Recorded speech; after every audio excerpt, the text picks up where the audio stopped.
अस्सलाम वालेकुम। आज की वीडियो में हम करेंगे एक्सरसाइज 6C। ये है जो mathematics book 2D2 7th edition जो न्यू एडिशन आया है उसकी एक्सरसाइज है ये। और इसका हम करेंगे जी क्वेश्चन नंबर 6 के जो रिमेनिंग पार्ट्स थे E, F और G वो आज की वीडियो में हम करेंगे। और अगर अभी तक आपने मेरा चैनल सब्सक्राइब नहीं किया तो उसको सब्सक्राइब कर दीजिए और बेल आइकन को लास्ट में प्रेस कीजिएगा ताकि आपको न्यू आने वाली वीडियोस के बारे में पता चल सके। और अपने फ्रेंड्स के साथ भी इस वीडियो को शेयर कीजिएगा और उनको भी बोलिएगा वो सब्सक्राइब कर दें। तो स्टार्ट करते हैं। हमारे पास एक्सरसाइज 6C का क्वेश्चन नंबर 6 का ई पार्ट है हमारे पास। तो मैं यहाँ पे लिख लेती हूँ क्वेश्चन नंबर 6।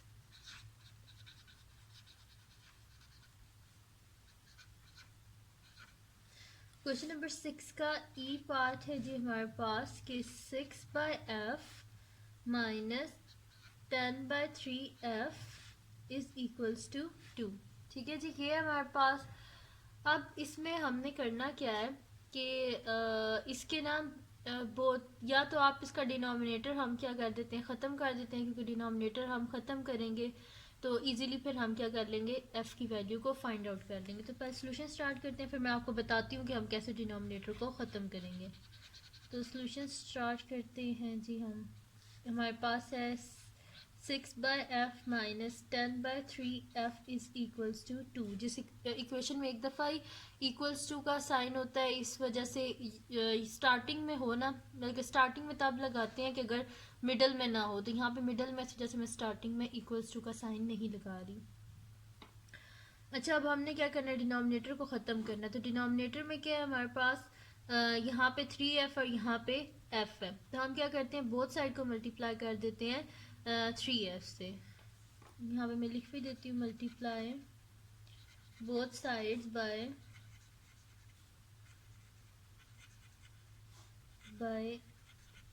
3f। तो ये हमारे पास क्या हो जाएगा, 3f into 6/f minus 10/3f into 3f equals to 2 into 3f। ठीक है, बोथ साइड पे 3f से मल्टीप्लाई कर दिया। अब जो कटिंग हो रही है वो कटिंग कर लेते हैं हम।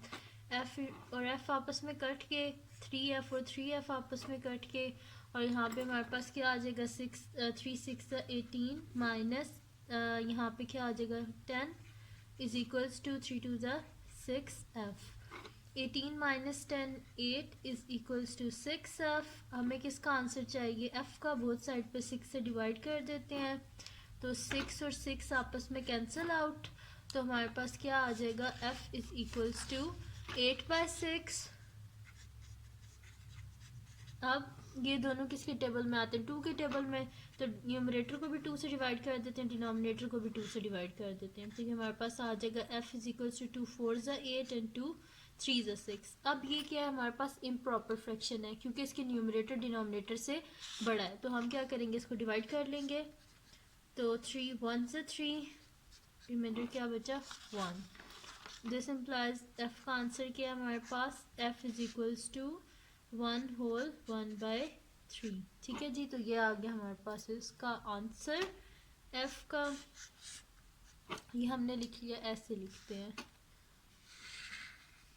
ठीक है, ये देखें 1/3, नहीं सॉरी, यहाँ पे ये जो 1 है ना, ये जो रिमाइंडर होता है वो सबसे ऊपर आता है। यहाँ पे ये जो आंसर होता है इस साइड पे आता है, ये यहाँ पे आ गया। ठीक है, तो 1/3 आ गया हमारे पास। अब इसका नेक्स्ट पार्ट हम करते हैं, हमारे पास है f पार्ट, वो हम सॉल्व करते हैं।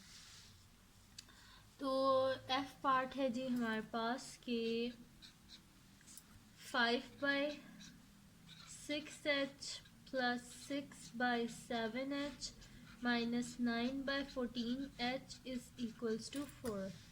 इसका सोल्यूशन स्टार्ट करते हैं हम।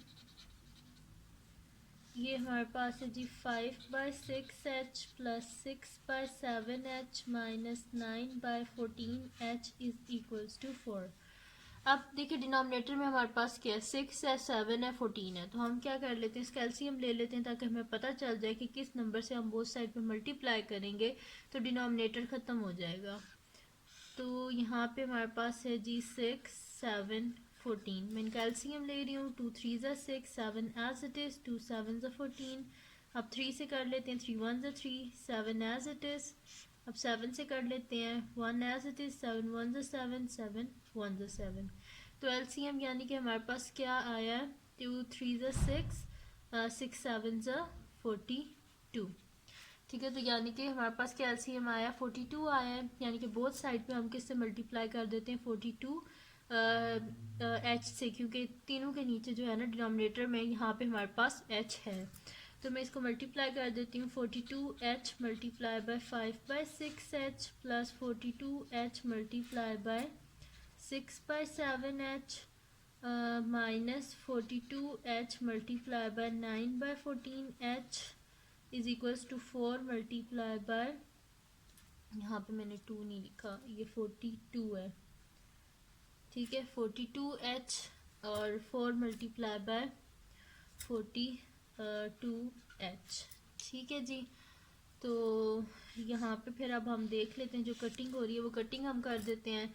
तो h और h आपस में कट गए, 6 7 ज़ा 42, h और h आपस में कट गए, 7 6 ज़ा 42, h और h आपस में कट गई, 4, ये 42 है। ठीक है, तो यहाँ पे हमारे पास कितने 14 3 ज़ा होते हैं, तो 14 1 ज़ा 14, 14 3 ज़ा 42, ये मैंने 2 ऊपर लिख देते हैं, यानी कि ये 42h ही है यहाँ पे भी। और इस साइड पे हम क्या करेंगे, मल्टीप्लाई कर लेंगे। तो यहाँ पे हमारे पास क्या हो जाएगा, 7 5 ज़ा 35 प्लस 6 6 ज़ा 36 माइनस 9 3 ज़ा 27 इज इक्वल्स टू 4 2 ज़ा 8, 4 4 ज़ा 16 और साथ में h। इन दोनों को हम ऐड कर लेते हैं, 5 plus 6 11, 1 carry, 3 plus 3 6 plus 1 7, 71 minus 27 is equals to 168h। अब इसको माइनस कर लेते हैं, यहाँ पे हमारे पास क्या हो जाएगा, कैरी लेंगे, ये 11 हो जाएगा और ये 6 हो जाएगा। तो 11 में से जब हम 7 को माइनस करेंगे हमारे पास 4 आ जाएगा, और 6 में से 2 को माइनस करेंगे तो 4, 44 is equals to 168h। Both side पे हम क्या कर देते हैं, 168 से डिवाइड कर देते हैं, क्योंकि हमें h का आंसर चाहिए। तो 168 और 168 आपस में कैंसिल आउट हो गए हैं, तो हमारे पास क्या आ जाएगा, h इज इक्वल्स टू 44/168। अच्छा, अब देखें ये दोनों किसके टेबल में आते हैं, ये दोनों 4 के टेबल में आते हैं, तो उसको न्यूमरेटर को भी 4 से डिवाइड कर देते हैं, इसके डिनोमिनेटर को भी 4 से डिवाइड कर देते हैं। तो हमारे पास क्या आ जाएगा, 4 11 ज़ा 44, 4 2 ज़ा 8 और 4 4 ज़ा 16। तो हमारे पास क्या आ गया, 11/42। ये हमारे पास प्रॉपर फ्रैक्शन है क्योंकि इसका न्यूमरेटर डिनोमिनेटर से छोटा है, इस वजह से ये इसका हमारे पास आंसर है। इसको फर्दर ये और सिंप्लीफाई नहीं हो सकता। तो ये इसका एफ पार्ट सॉल्व हो गया। अब इसका लास्ट पार्ट है जो कि हमारे पास है इसका जी पार्ट, तो वो हम सॉल्व करते हैं। जी पार्ट है जी हमारे पास के 3/k+1 minus 1/2k+2 is equals to 5। Solution start करते हैं हम इसका। हमारे पास है जी के 3/k+1 minus 1/2k+2 is equals to 5। यहाँ से पहले देख लेते हैं कुछ कॉमन आ रहा है, तो पहले कॉमन ले लेते हैं ताकि हमारे लिए सॉल्व करना ज़्यादा इजी हो जाएगा। k+1 माइनस 1 यहाँ से 2 कॉमन आ रहा है, 2 1 ज़ा 2, 2 1 ज़ा 2, तो यहाँ पे अंदर क्या बच जाएगा, k+2 1 ज़ा 2 इज इक्वल्स टू 5। तो अब हम क्या कर देते हैं कि यहाँ से हमने डिनोमिनेटर को ख़त्म करना है, तो इधर क्या है, k+1 और इधर क्या है, 2 इंटू k+1, तो हम बोथ साइड पे मल्टीप्लाई कर देते हैं 2 इंटू k+1 से। तो मैं यहाँ पे लिख देती हूँ मल्टीप्लाई बोथ साइड्स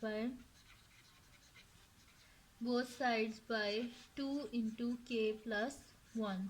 तो हमारे पास क्या हो जाएगा, 2 into k+1 multiply by 3/k+1 minus 2 into k+1 multiply by 1/2 into k+1 equals to 5 multiply by 2 into k+1। अब कटिंग कर लेते हैं जो हमारे पास हो रही है, k+1 से कट गया, 2k+1 2k+1 से कटिंग हो गई है, और बाकी हमारे पास क्या बच जाएगा, 2 इंटू 3 बच गया, तो 2 3 ज़ा क्या हो जाएगा हमारे पास 6 minus 2 into 1 2 is equals to हमारे पास क्या आ जाएगा,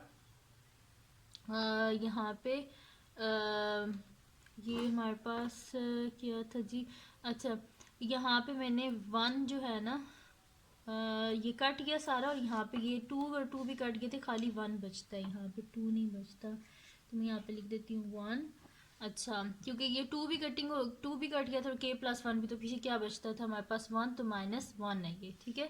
और 5 2 10 इंटू k+1, 6 - 1 क्या होगा, 5 इज इक्वल्स टू 10 इंटू के, 10k+10 इंटू 1 10, बोथ साइड पे क्या कर देते हैं, 10 से माइनस कर देते हैं, तो 5 - 10 is equals to 10k+10 - 10, both side से 10 को माइनस किया क्योंकि हमें k का आंसर चाहिए, ये दोनों आपस में कट गए।